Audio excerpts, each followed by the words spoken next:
But so what I'll do, since it is 8 o'clock, I will now give the introduction part that says, sure. We are tomorrow at some point, Lois will be putting this up on the Changing Times, Changing Worlds YouTube channel. They won't get a chance to chime in the way the rest of us can, but we will, they will at least be able to see it. Having the YouTube channel should allow us to let people see how cool Changing Times, Changing Worlds is. So do as much as you can to let people know, because Changing Times, Changing Worlds is just one of those places you can go and you don't have to explain why you believe in this stuff. And that is a joy. I am going to ask people to generically, I think I have given you the ability to mute yourselves. I'm going to hit unmute on everybody to make sure that you can mute yourselves, and I'm not going to be doing it to you. So that in case your dog starts barking or something like that, and then you can unmute yourself if you have a question. I hope we will get several people joining in on this fascinating subject. So we are, so Changing Times, Changing Worlds is coming up November 15th. Sarah's going to be teaching something on it. I forget what. Was it the I'm teaching Babylonian incantation. Babylonian bowls, which is going to be great. It's going, we're going to have about 3 panels and workshops Monday through Friday, and then all day on the weekend, Saturday and Sunday. So that should be great. So tell everybody, because it is my opinion that everybody has some form of interest in spooky foo stuff. It's a technical term. And so I am just about ready to turn it over to Sarah, who is Carol. Let me see if there's any. I got a few more people in, and so if you're muted by me and haven't worked it out, give me a waiver or something. There's a button on the bottom that said That's her. Reactions, and you can make a little hand go there if nothing else. I'll try and keep my eye on. Can you can you hear try me? into the chat room? I just keep sliding. Yeah. You good? Are you good to go, Sarah? I am, yes. Oh, wait a minute. There, I got somebody waving. Yeah. I can't. Unmute. Okay. I can only see. Okay. So I'm gonna... Can you hear me? I can hear you. What did you need? You got a question already? No, well, I was just muted, and I Okay. don't. Okay, Anything. we're good. So everybody is ready to hear you. We ought to get right into it then. All right. Hi, everybody. I'm just going to introduce myself real quick. Actually, before I do any of that, I kind of want to throw this out there. I almost choked to death like an hour and a half ago. So I'm kind of like, Okay. I'm fine. It was very sudden. I was eating a pizza. All of a sudden, I couldn't breathe.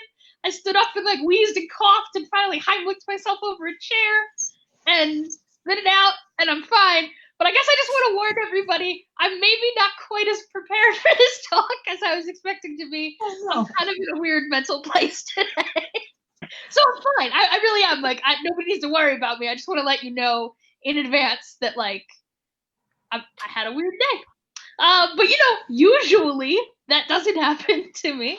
My name's Sara Mastros. I live here in Pittsburgh, Pennsylvania. Technically, I'm in Braddock, just outside the city. I'm a professional witch for hire, so I teach courses on witchcraft, I write books on witchcraft, and I do custom sorcery and divination. Today, I'm going to talk about political magic. I have some things to talk about, but I would very much like to sort of get some ideas from you guys about what it is you want to hear about in this call. But I want to say a couple things first. One of the things I don't really want to talk about in this call is whether or not it is ethical or wise or advantageous to be doing political witchcraft. Like, I am doing political witchcraft, and in this talk, I'd like to talk about how we do that rather than debate whether or not to do it. So if you choose not to do it, if it's not for you, you're still welcome to stay here and listen about it. But really, I am encouraging everyone to get involved really in any way that you can. And that might mean political magic. It might mean knocking on doors, canvassing. Like, there are a lot of things to be doing, but I really feel like right now we're at a place in the world where, things need doing. So I would love to open it up to questions and sort of just get a sort of sample about what people want to talk about, or if people had questions. And then if not, I can sort of throw out some broad ideas. All right, I'll start. Does it worry, like, something that worries me is the whole, like, Republicans are starting to call Democrats demons and Satan worshipers and stuff like that. And like, I like magic and stuff. It's lots of fun, but I'm also a Catholic, and like, I'm in a lot of different worlds and stuff, and I see things from different sides, and I worry about people calling us demon worshipers and stuff like that. Are you worried about that? I mean, I am very worried about that. That's been happening to me since I was a little girl. I was probably about 4 years old the first time somebody called me demon spawn and threw a rock at me for being a witch. I guess for me personally, you're a good like, witch, though, right? You seem nice. I guess I would argue that good and bad are sort of words that apply to human beings only in the most tenuous of ways. Like, people's actions are good or bad, and I sort of try very hard to be a person whose wake in the world is positive. Like, I think, and I like to think that most people who actually know me think that the world is a better place with me in it than without it. But I will say, like, and this is not, if I had the privilege to be able to be safe from being called a devil worshiper, like, I guess I would consider that. Like, I think that's a really valid fear. You know, I choked to death on nothing an hour and a half ago. Yeah.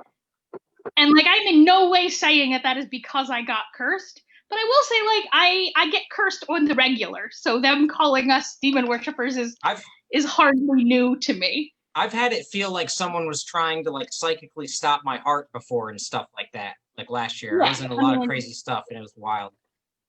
Yeah. So I mean, yes, I am concerned about it, and that is one of the reasons why I think it's important to fight back, because I genuinely believe, and I am not saying all Republican voters, but there is a significant number of Republican voters who want me dead. So yeah, I'm concerned about that. And they want you dead too, probably. Well, you have my solidarity. Definitely, yeah. Like, as long as we're trying to make positive changes in the world and everything like that. So I know I'm a good person and I'm doing good things and my intentions are good.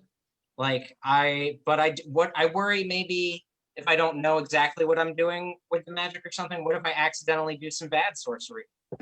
Is that possible? It's absolutely possible, and I think it's sort of the same way that that's possible in everyday life, right? It's always the case that, like, we try our best to do good, right? But sometimes we fuck up and accidentally do evil, and I think, like, but then you just gotta try to do better the next time, right? You gotta do better the next time. You gotta figure out why you did it. You gotta take responsibility for what you did. You need to apologize. You need to try and make restitution. Exactly the same way that every time you get behind the wheel of a car, like, there's a non-trivial chance you're gonna murder somebody. Like, that's things that are worth doing are almost always, like, they run some amount of risk to you and some amount of risk of you hurting others. That's the nature of exercising sort of volitional power in the world. For me personally, I don't think that danger is sort of broadly, I don't think magic is especially dangerous compared to lots of other things.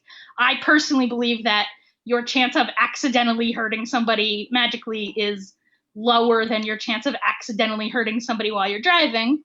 Yeah, But that's something that really worried me last year. Was I got worried to the point where I thought little things that I had a full-on psychotic break basically, bipolar, and it was part of a manic episode. But like there was some magical stuff going on, and I was worried that like little things I was doing that I thought were having one effect might be affecting people in other ways. And then, but it turns out everyone was okay. So yeah, Well, I think one yeah. one Sorry. of the things I can say, as somebody who's a working priest, is that, yeah, I believe in the threefold law. I think there's a commonality within most religions that if they consider hospitality, if they consider the ethics of interpersonal treatment, there is a commonality. But like Sarah brought up, the problem lay in where you have religious institutions where they don't care what you think about equality. If it's against their beliefs, then that equality does not apply. And this is where we're running into problems, because if in their construct, it literally grates against their beliefs to make room for that which they do not believe. For example, my father is an ultra conservative, and he does not believe that his belief system makes room for people who are gay and lesbian. They merely tolerate it at best. At worst, they would rather see them depersonalized. In other words, non-existent. Well, I hope Pence not doesn't legally. become president. Huh? Hope Pence doesn't become president because he believes he can pray gay straight. Look, guys, Yeah, so I think like full he's in cards that on the table, conversion I think we're therapy all in thing. agreement about who the enemy is, right? Right. And again, But not, like I not would all of them are that way. practical sorcery to fight that enemy. Right. So I want to be really clear. Like I will say personally, I don't exactly believe in the threefold law. Like I believe, what goes around comes around as a broad rule of thumb, but I do not believe in sort of like a divine accountant in the sky who like makes sure the scales balance. That is not my experience of the world. I think many, many, many times people do evil in the world and there are no bad consequences to them whatsoever. Personally, I believe as a witch, like part of my role is to ensure some bad consequences for evil actors, right? So among the things I'm going to talk about tonight are absolutely just straight up malefica, right? And again, I understand that the sort of sorcery I'm going to talk about is not for everybody, and that is not the sorcery I'd like to focus on.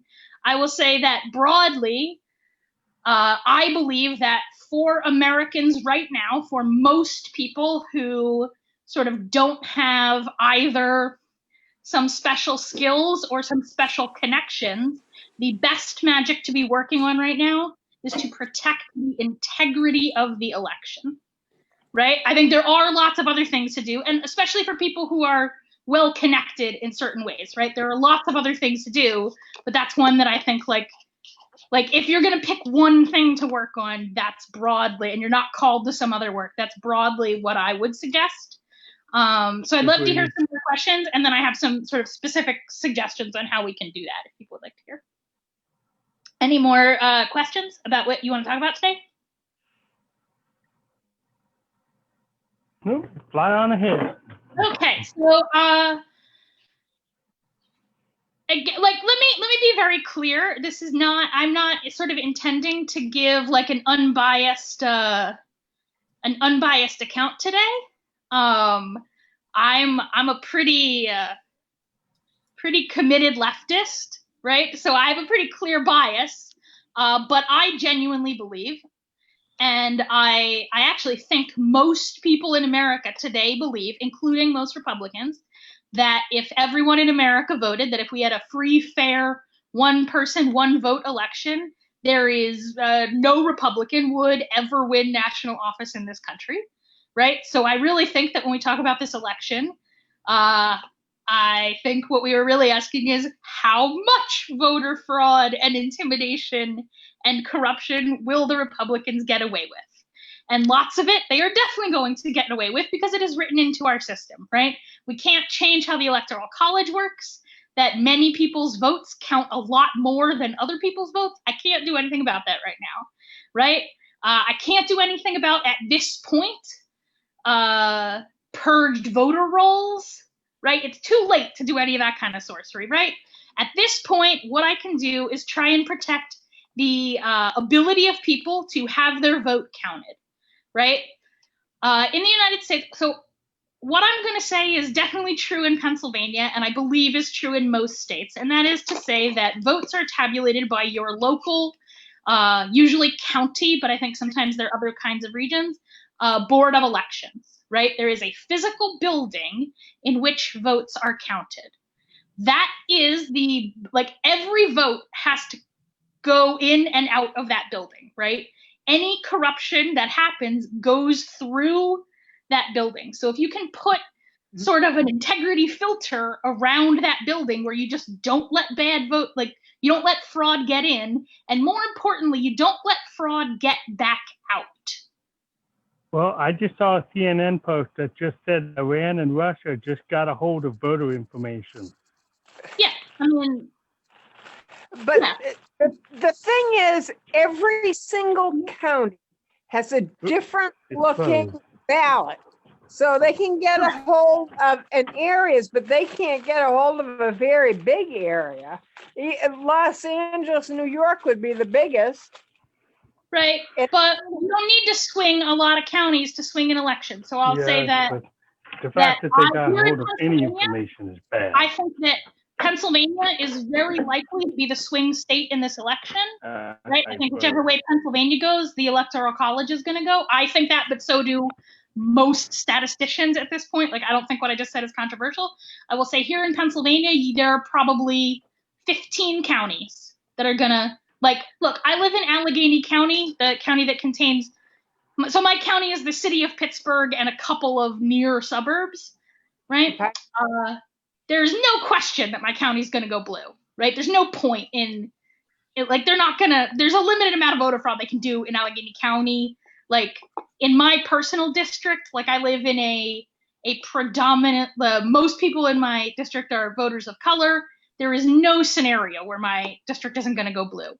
There are really only maybe 10 counties that turn Pennsylvania into a swing district, and those are the only ones they need. Like, that's how voter fraud works. Most people's votes count a lot less than some people's votes, right? But I think that for most people at this point, unless you have a special connection, right, the board of election you should be working with is your own, the one that you live in. Mm-hmm. Right? So broadly, my suggestion is, right, to work physically at that location, right? Now, there are people who are simply not able to do that, right? And you can work remotely, right? But your county board of election can't be that far from you. It's in your county, right? It has to, the nature of county boards of election is, unless you live way out in a rural area, they're accessible by public transportation, right? They're not that hard to get to the actual building. So my biggest suggestion, right, is that, magic that has too broad of a focus, right, is worthless. Magic that's effectively praying for world peace, that makes you feel good when you do it because you connect with sort of the universal archetype of love and compassion of the universe, and that is a deeply spiritually and mystically fulfilling thing, but you don't really have any leverage. Right? So that magic doesn't actually do anything. It's not very effective, right? Whereas when you are working for your local board of elections and you are physically in that location, your power to influence what is going on there is much, much greater, right? So, Sarah? yes. Hi everybody, I'm Duffy. I just like you, I live in a blue, saturated, deep blue, indigo maybe county, Montgomery County in Maryland. And there's not a universe in which my county is not going to go blue. I'm also, like 4 separate conditions, health conditions, which makes me going to the polls kind of iffy, which is why I've just not done anything except give little bits of money here and there. So either I go somewhere else, or if I go to the district, it's just as pointless. I live right outside DC. So do I go somewhere else, or is there another kind of magic that I, in my enclosed space, can do? So there are lots of other kinds. Let me finish talking a little bit about what we're going to do at the local board of elections, and then I'll talk about sort of ways to adapt. I'm going to talk about like why I think that's sort of the best way to do it, and then I'll talk about adapting it out in lots of different ways when you can't be physically at the location. So these things can be cast remotely, right? So one thing to do is choose another location that like you personally have some connection to, maybe where you grew up, where you got married, where you went to school, like just any place that has like a special resonance for you, and that like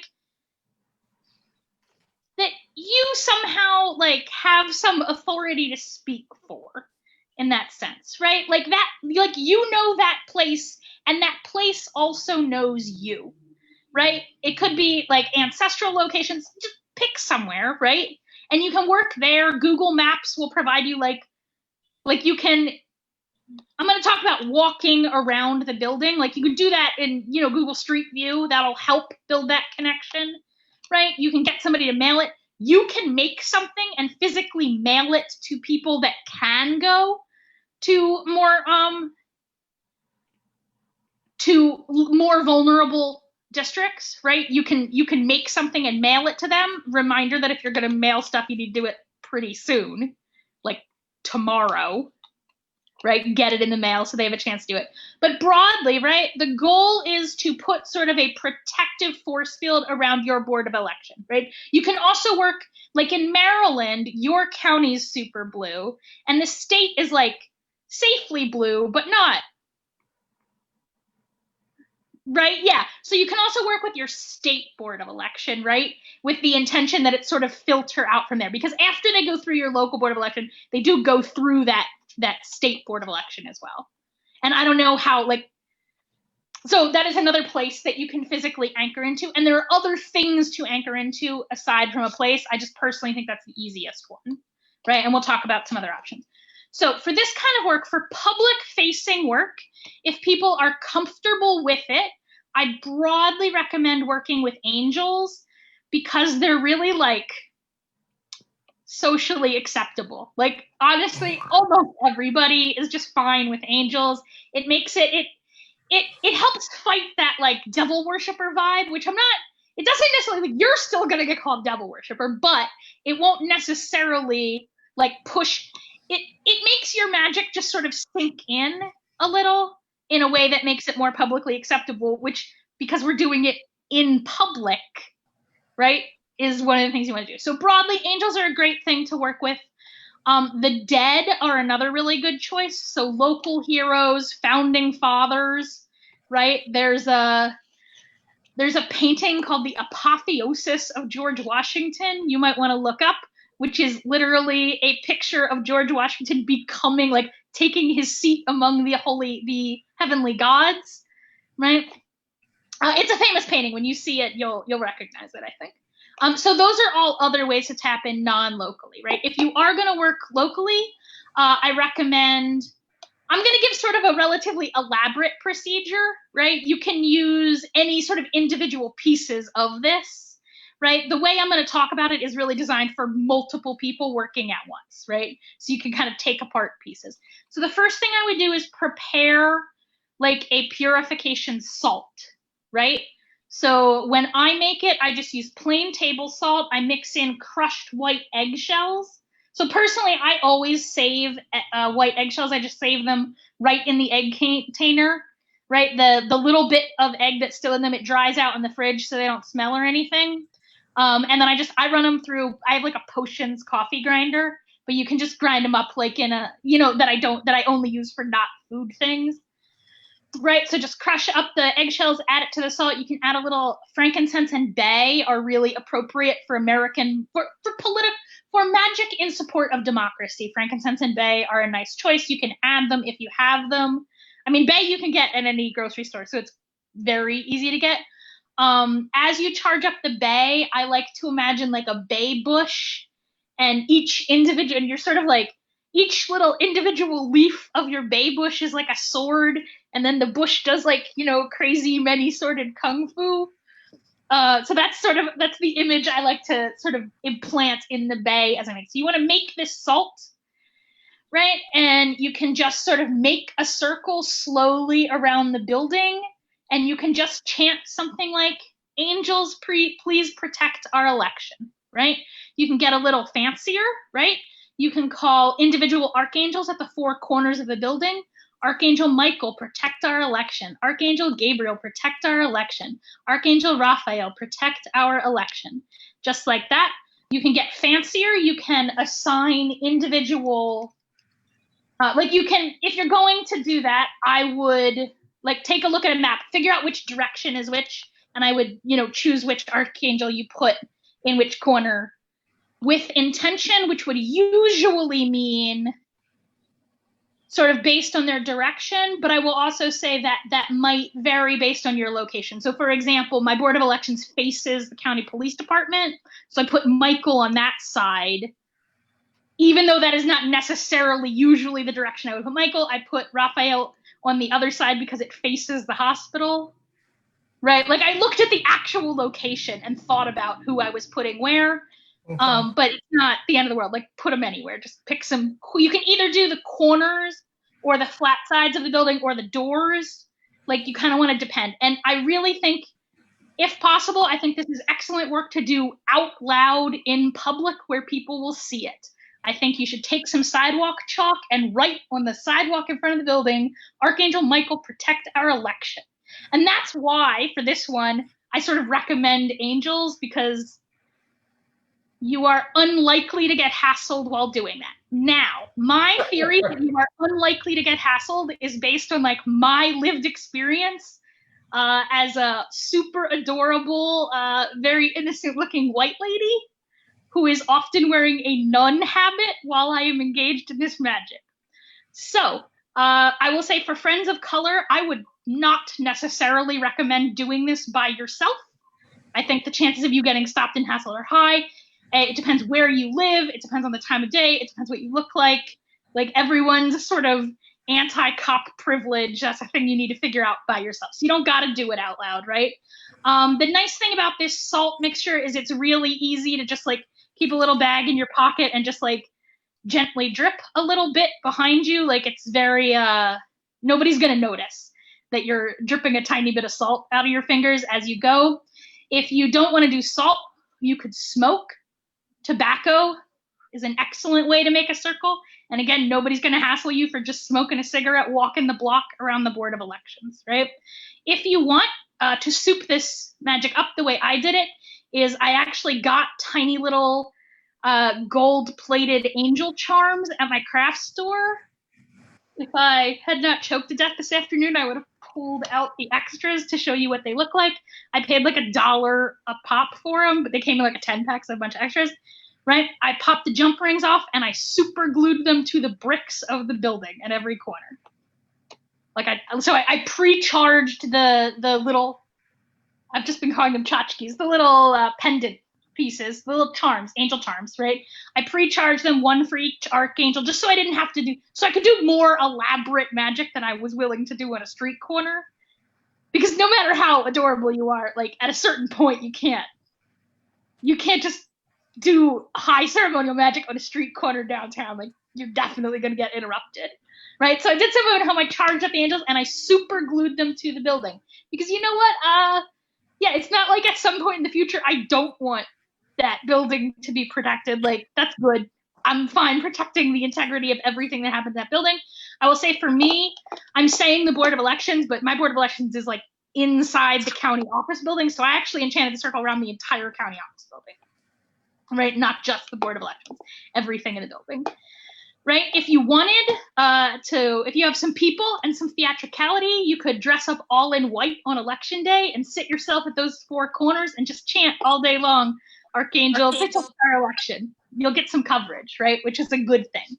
So, right, that's sort of like one. If anybody wants, again, I'm sorry I'm not as prepared as I wanted to be. I have sort of real long, I have written instructions for that thing I just said, which I will pop a link to in the chat. Give me 1 second.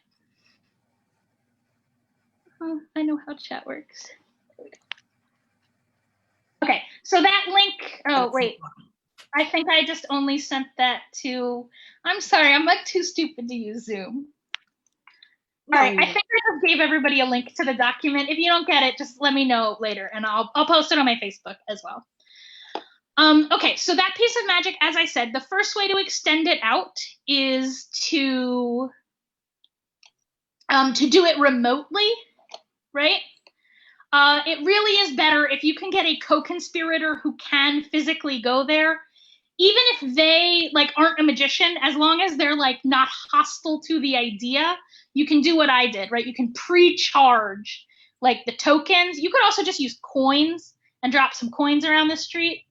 Tony. Yes. Were you on the team that did that dime spell? Yeah. All right, I'm gonna ask you about that in like, I'm gonna ask you to talk about that in like 1 minute. Is that okay? Okay. All right, so you could charge up coins. Coins are excellent for holding magical charge, and you could drop the coins around the board of election. The only thing about coins is people are gonna pick them up and move them, so you gotta do a lot of them, right? Like take like 2 rolls of pen. Like if you're gonna walk a block around a building like I did, depending on the size of the building, like don't just drop 4 pennies at the corners, right? Drop like a penny at like 10 or 12 pennies on each like side, so that if people take some, they'll go away.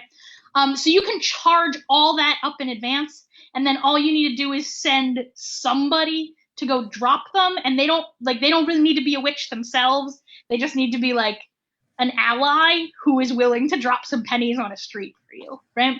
That's better. If you can't do that, you can do it entirely, I guess we call that astrally, right? With the photos of the Board of Elections. You could also like maybe put a postcard in the mail to them if you wanted. If you're going to work remotely, I would recommend trying to get some names and photos of people, like of the judge of elections, the director of elections, like people who, right, and start enchanting those people directly in addition to the building, right? If you can't physically be present, then the building isn't necessarily like the best link to go through. You can go through lots of other links.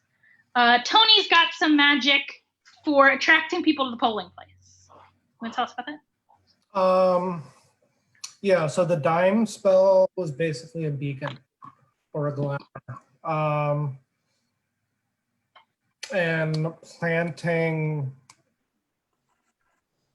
the dimes into the earth around the polling place, so that it wasn't just being dropped, it was being planted and then re-enchanted, and the beacon was activated with that. And do you have a link to the write-up for that spell? I probably have it somewhere. I can make sure you have it in the future. Okay, yeah, that's great. Or I'll talk to maybe Allie. Allie is organized. Or you could put it in the Changing Times, Changing Worlds group. Yeah, once I get the link, once I get the link, I'll send it out to everybody, and I'll also put it in the document I just linked to. I'll drop a link to that one in there as well. I put that there. Great. So speaking of planting dimes, right? That's what I was saying too about the angels. Like you can super glue them to the building if there's dirt available. Like my board of elections is downtown. There's nowhere to bury things, right? But you can, when available, like planting them in the soil like a seed is ideal, because then you get like sort of the chthonic biomes power feeding it. So working at your own board of elections to just increase turnout, to basically just draw people in, and you, right? That's a great way to do it. And you could do that with dimes. There's a pre-written spell that like calls on, you know, the actual images on the dime. But you could also do the same thing I was talking about with like the angel charms. You could do that at a polling place as well to sort of draw people in. All right. Did I answer, I'm sorry, Duffy, did I answer your question about how to work remotely?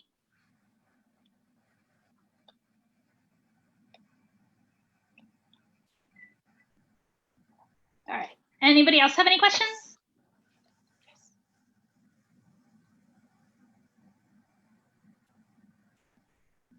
I'm just looking in the chat. It seemed like some people said some things. Underground Railroad. Yeah, the local heroes are great, right? Founding fathers are good. Make sure that you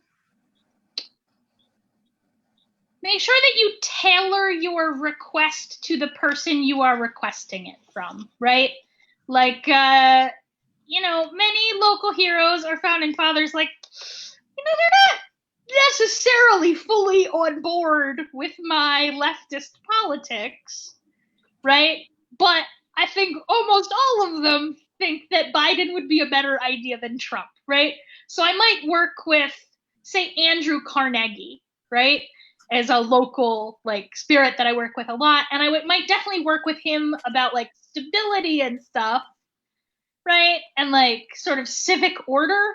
Whereas I do not necessarily work for him in my ongoing work to shut down the Carnegie steel mill that is constantly out of EPA compliance a mile away from my house, right? You gotta know your audience, right? When you work with the dead, like being dead doesn't make a person wise. They're still just a person, and like they have perhaps a broader view of things, right? But most of them have not undergone apotheosis. They're not gods. They're not divine beings. They're not even really saints. They're just dead people. Yeah. Okay. There's a lawyer who's buried in my neighborhood. He was a part of the Constitutional Congress. Excellent. And he loves the stories I tell him about the Justice Department whenever I go over there. And, well, he gets really pissed at him. But, yeah, it gets the desired effect because this is the kind of thing that he wanted protection from. Yeah, absolutely. And so on that same vein, I saw somebody in the chat room ask specifically about Philadelphia. I know there's a lot of Philadelphia people here on this call. I will say personally, I understand Benjamin Franklin to be basically the genius locus of Philadelphia, right? Ben Franklin, it would be amazing to work with on this one, particularly in like an abolition sense. He helped found the Pennsylvania Abolition Society, for example, which was really one of the first sort of well-funded, well politically connected abolition movements in the United States. Like Ben Franklin, almost alone among the founding fathers, really sort of like was really committed to anti-slavery by the time of the Constitutional Convention. He certainly owned slaves that he had long since freed then. Philadelphia, you could also physically go work at the Liberty Bell, right? And draw on that power and just push it out. Yeah. Right? Like awaken it. That would be, in my opinion, particular. I don't know what the security situation at the Liberty Bell is these days. Like, I don't know how close you can get up to it. I haven't been, honestly, since I was a kid. But in my imagination, that would be a work that would be excellent to do with a couple of people. If you get at least 3 people and basically circle the bell and do what you call like raise a cone of power through it, basically, and just bong it out. I think that would be great. After 9/11, they put security around the Liberty Bell. So there's 24-hour security. I know for a fact that night security guards can be bribed with liquor and drugs. Well, that sounds like some great stuff to do for a white guy, but I would not do that. But also, I mean, you could, this is a thing you could do silently, right? You don't necessarily, like, you could probably do it under security. It's more about how physically close to the bell can you get. Like, is it just that there's like a fence around it and you can't touch it? Or is it like could 3 or 4 people just circle it? Absolutely, you can circle it. I was there not a year and a half ago, and yeah, that's what I would say, is if you can round up enough people, which it seems like, I mean, I think we've got at least maybe 4 or 5 Philadelphia folks on this call, so you probably could get a posse, right? That would do it. Franklin's grave, there's a question in the chat, if Franklin's grave is accessible. I don't really remember. My recollection is that it's not easy to get at, but again, I haven't lived in Philadelphia for like a decade. So, and I only, like, my mother's family lives in Philadelphia, and I grew up near Philadelphia, but not in it. So I lived in Germantown for a couple of years, but I'm not a Philadelphia expert. Any other questions? You had said that you were going to cover changing the views of individuals. Right, great, thank you. Like immediate relatives who it breaks your heart to see that they have missed important facts leap to mind, but I'm wondering if you had something we could aim at the Electoral College. Well, the Electoral College is tricky unless you know an elector, which many people do. I will say I know several electors. That being said, the ones I know, I'm already confident they're going to vote the right way. It's relatively difficult to impact a person to whom you have no connection, right? If you can get their name and their photo, you could probably lean on them a little. In my experience, dreams are sort of the easiest way to impact people you don't really know. So the next category of people is people who you don't know, but you do have an open connection to, somewhat like your neighbors, right? Just like having access to the physical building, the Board of Elections, like you do in fact have immediate physical magical access to your neighbors, whether you know their names or not. That being said, I really want to stress that there is no better preparation you can do for the dark times that are coming. Like I don't want to freak anybody out, but things are going to get worse before they get better. And I really very strongly encourage people to start making some plans for what you're going to do when things get worse. And the single most important piece of apocalypse prep, I'm not saying we're about to go through the apocalypse, but the single most important piece of preparation you can do is be on good terms with your neighbors. Yes. So if you don't know your neighbors, go say hi this week. Like some people you just can't get along with. Some people are going to hate you no matter what you do. But first of all, it's better to know that than not know that. But that's not most people. Most people, they're friendly enough. They're friendly to their neighbors. You know what I mean? Just be neighborly. Like learn their names, talk to their kids, say hello. I really can't stress how important that is. Like that's how people get through when shit hits the fan, is in communities, and those communities are local. Phone banking is an excellent way to sway individual voters. You're generally going to talk to people who are not entirely hostile to your view. So when you phone bank, you talk to the campaign, they'll give you a list of phone numbers.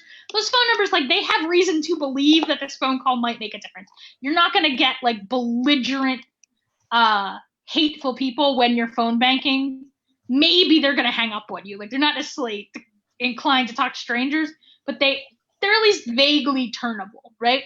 I want to remind everybody that an open phone line is a very powerful magic link. You can absolutely enchant somebody through an open phone line, right? So you can be drawing sigils while you're talking to them. Yeah, you don't need to be paying that much attention to the conversation because you have a script. You're phone banking, right? So you can individually enchant voters to vote and vote right. We were talking about electors. You can try and hold people to the oaths that they swore. I assume, I don't know for a fact, but I would assume electors swear an oath to uphold the Constitution and do their right duty. And I don't know what the exact oath is, but I assume there is one. You can try magic to hold them to that oath, but again, without like their name and their photo and knowing when they swear that oath, which I would assume wouldn't be until after the election, that unless you have a better connection, that seems like a hard way to do it. Look, for relatives, I mean, flat out, I would just throw everything you can at them. I would, if they're not being haunted by their ancestors yet, like, you are doing it wrong. Like, you want to make sure that they know that you believe that they are dishonoring their ancestors and that you are ashamed to be their family, and that, you know, and you should be sending angry ghosts after them. I really think at this point, like, I assume you've already tried all the like nice stuff. Like, I assume you've already tried to reason with them. I assume you've already tried to plead for your life with them, and none of that has worked. I would move up to haunting, would be my next. And then, you know, I wouldn't, for me personally, they're still your family. I wouldn't, there are some people who I would start saying, like, well, maybe they're just going to sprain their leg on the way to go vote and they won't be able to vote. I wouldn't necessarily do that to your family. That's pretty cutthroat even for me. Like, I think once you're haunting them, that's probably about the limit that I would push on family, right? Like, you can try and sweeten them on the idea. You can try and open their hearts. But again, like, you know, it's the 21st of October. You know, it's not like this election is new. I would assume people have sort of already done all the easy things. The thing I would step up to is ancestor haunting, which in my experience is extremely effective. Right, and the thing about them being related to you is that you share ancestors, so it's really like you have very immediate access to their ancestry because it is also your ancestry. Can I ask you what propagandistic? Sure. So this election is about propaganda, right? This is an election that is about information warfare.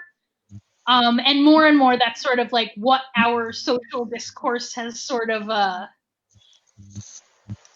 come to, right? That sorry, my Zoom is being weird. Yeah, right. So a couple things. The first one. All right, I'm going to address something in the chat where it says most of Mom's ancestors would vote for Trump. So every human being alive right now has hundreds of thousands of years of Homo sapiens ancestors, has billions, literally billions of years of ancestors before that. The overwhelming majority of your human ancestors were oppressed, enslaved, and lived in Africa. At least one of those three things. That is true about all people's ancestors. Like, almost everyone's ancestors have been enslaved for most of their history, right? That being said, if you genuinely think that, like, your ancestors, all of them, not some of them, not the recent ones, I'm not talking about, like, your one grandpa, but if you genuinely think, right, and there are people, right, like, some people are descended from generations and generations of slave traders. That's a real thing, right? Then, in those cases, like, your ancestors might not be the right place to go to. That's not true for everybody, but, you know, the nature of tyranny is that most people are opposed to it. And those ancestors, when they were alive, maybe they'd be pro-Trump, maybe they wouldn't. But they know what it is for someone to be a bad king. They know what it is to have a bad king and a plague at the same time. Like, they know what it is to be enslaved. They know what it is to be imprisoned because you're poor. Like, most of your ancestors, that was their everyday life. So I guess I am skeptical about a claim that most of someone's ancestors would support Trump. But if that is the case for your family, and look, as we say in my covenant, everybody's roots grow in shit. So like, we all got some ancestors that like maybe aren't that great. That's everybody. But, you know, most people have a lot of lived experience with tyranny. That's just the nature of the world. Like our generations are lucky that any of us haven't experienced that. Right? The time that was pretty much everybody in the world. And, you know, maybe those times are coming again, but I hope not. So let's do some witchcraft. All right, I was talking about propaganda, right, and information warfare. The most important point I want to make is not to share enemy propaganda. I know that, like, you guys are my Facebook friends. I know I'm beating a dead horse on this one. I say it all the time. And yet, if you share an enemy need with your own 2 sentences of honestly not very well worded commentary at the beginning, no, like, you are not better at this than like KGB psyops experts. You are not better at this than like the Republican Party pays millions of dollars to invent memes to. Like, you are not better at propaganda than they are. Don't share their memes. Don't share them to say how much you disagree with them. Just don't share them. If for some reason you have to share them, take 30 seconds before you do, open up an image editor and slap a big red X on top of it. Slap the word false over top of the image. Right? All right, so look, I'm going to address something from the comments. Says Trump's folks are not all that competent. Many of them aren't, but they are. Like, if you think the Republican Party is not good at propaganda, I guess you haven't been paying attention. Like, they're winning. Yeah. Like, they're so good at it that they're running the fucking country. Like, they are good at it, right? They're extremely good at it. Now, why they're so good at it when, like, all the artists are liberal, I don't know. I think it's because liberals are afraid of propaganda. Like, oh, I'm too good to engage in propaganda. I will make my arguments only with reason because that is always effective. But that is not how people work. Propaganda works. Don't share other people's propaganda. If you personally have some skill at convincing people with words, right? Then go for that. Like, you should be using those words as weapons, but you don't need to quote the enemy to do that. If you are going to, right, if you want to refute them, do it point by point, right? And put it in what we call a truth sandwich, right? So I want to refute the point that Trump says COVID masks don't work, right? I would enclose that with truth. We all know that masks work. Trump says they don't. He's got COVID, right? Like, put the thing you want to refute in between 2 pieces refuting it. Don't highlight the thing you're trying to refute. Don't put the thing you want to refute in an image and the rest of and your refutation in words. Enclose it so people can't see the thing you're trying to refute and not the refutation, right? Like, just be wise about how you use your words. This is extremely true for, honestly, people who should know better. Like, I see a lot of people who are authors, who are musicians, who are performers, right? Who are public speakers, who really, like, they're people who are skilled at making people do things and feel things by using words and images and sounds, and they just don't use those skills. Like, don't make Facebook posts when you're too angry to be reasonable. Just don't do it. Like, it's not a wise thing to do. And, like, I also hate that we live in a world where social media has been weaponized, but we do live in that world.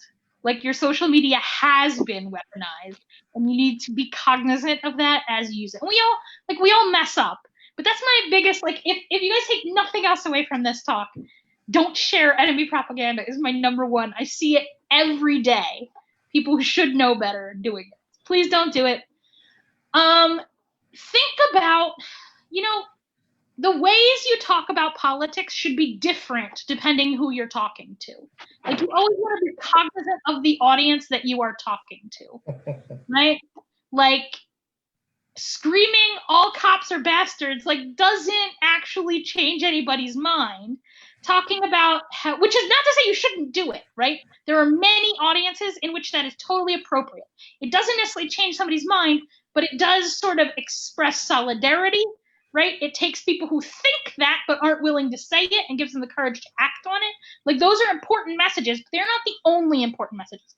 Messages like the average age, this statistic I have to look up exactly, but the average age of cops has fallen like 15 years over the last, say, 25 years. They're much younger, right? They have much less experience and much less training. Like, of course, they just panic and do stupid shit all the time because they're like 12 years old with no training, right? Like, that is an argument that sinks in, right? And explains, like, cops should have more training. Like, we shouldn't be sending children off with a handshake and a pistol. That's not a wise way to run a world. And so like, when you're talking to cops about what the problem with police is, like, you can focus on different things, right? And that's not about selling out your message. It's not about lying, and it's not about pandering, right? Like, I'm never gonna say, like, oh yeah, cops are fine, I think they're great, rah rah, then move on. Like, no, but I am gonna modulate the way I speak depending on my audience, because my goal when I talk is to do something. Like, when I am talking politics, my goal is always to get the person I am talking to do something, right? Maybe what I'm trying to get them to do is vote. Right now, what I'm trying to get you guys to do is sorcery, right? But like, I have a goal in mind, and my goal for different people is different, and that means my words for different people are different. Sigils are excellent for propaganda magic, right? They're easy to implant in like social media images, right? So you can take a meme that you do agree with and layer some sigils over top of it in Photoshop. So they just like put a little bit of a texture in the background. You can't really tell they're there, but they're still there. Jim Kassler has a really nice political magic sigil thing with like a YW type thing. I'll share it. Subliminal stuff is great. I personally am a big believer in just really intentionally crafted words as propaganda magic. Like for me personally, as a writer, like, I make my sigils out of words, and then I weave them into words. I think we're about out of time. Is that true? Yes. Okay. Anybody have any last minute questions? Again, I apologize that I was maybe a little rambly and not as prepared as I would normally be. It was a weird day.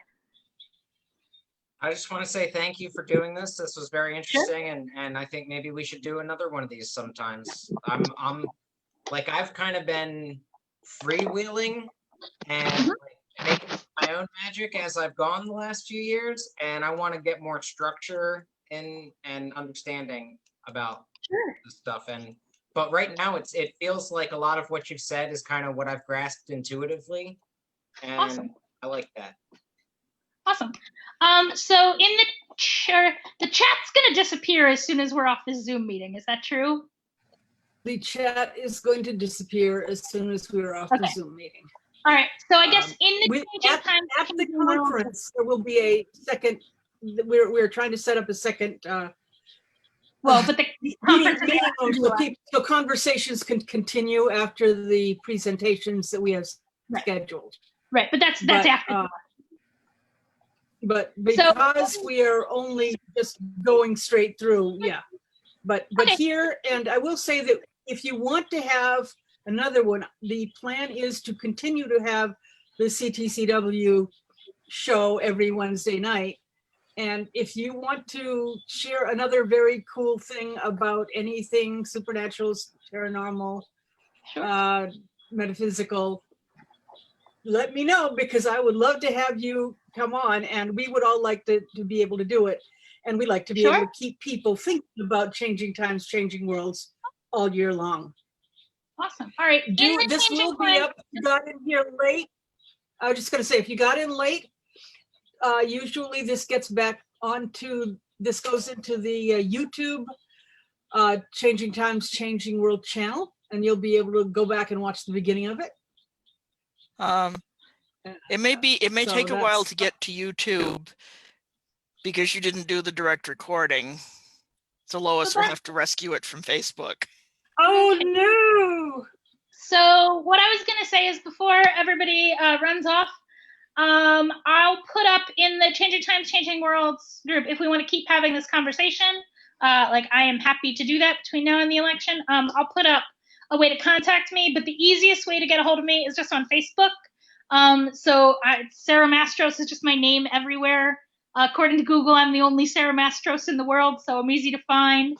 You can find my website at Mastros, just like my last name. Zealot is my partner's last name, mastroszealot.com.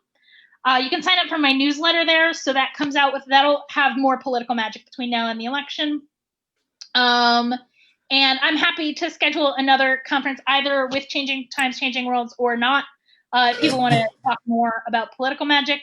But yeah, just send me a note on Facebook, either at my personal account, Sara Mastros, or at Mastros and Zealot, which is for hire. And I'll hook you up with everything. In the group, I'll put a bunch of resources. I'll put the Orphic Hymn to Justice, the Orphic Hymn to Good Order, right, to Athena, to Apollo, so sort of some of the ones I think are useful. And I'll drop anything else I can think of, like other resources for you guys to use in there. Thank you guys so much for having me. It was really great talking to everybody. Themis, yes. I hope we'll have you back. Great. Thanks everybody for Thank coming. you. So I'm happy to hang out here if anybody has more to talk, like if there are more questions. Also, if anybody wants to grab what's in the chat, if you look down at the bottom of your chat window, just above where it says type message here, you'll notice there's 3 little dots on the right. If you click on that, it gives you an option to save. Oh, that's useful. Thank you. Great. Well, thanks everybody. It was lovely to see you all. So yeah, I love this. Yeah. Sarah. It was a great class. And some cool seeds. Coming All right, everybody. thank you.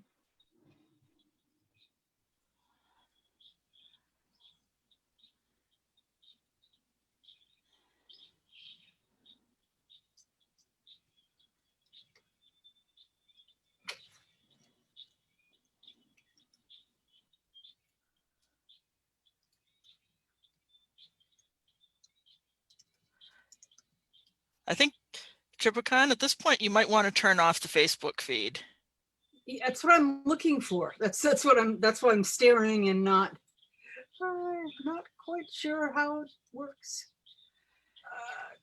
There it is. Do you know how that one works? You should have down on the bottom there, you've got the record, and over to the right of that, there should be 3 dots or something that says more. I can't remember which it is.